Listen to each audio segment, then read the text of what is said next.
Example 9. We have values there, all of them close to 500, let's say. Okay, it says a machine is designed to serve 500 milliliters of water into bottles.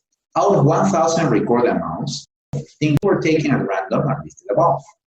If the 1,000 recorded amounts have a mean of 501 milliliters and a standard deviation of 0.6 milliliters, how many of the things listed amounts are within 2.5 standard deviations of?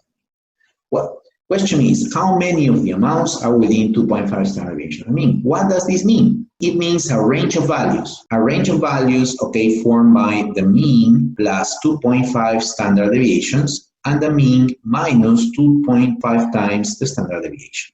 We have the actual mean and the standard deviation as numeric values, so we can calculate 501 plus 2.5 times 0.6, 501 minus 2.5 times 0.6. Okay, 2.5 times 0.6 is 1.5.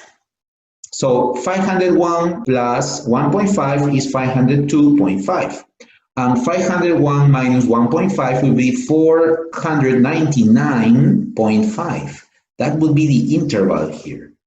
So we need to check which numbers are in that interval. Let's count, okay? You, on your booklet, can pick like a grid, and you can do the count here. Okay, the first one is not.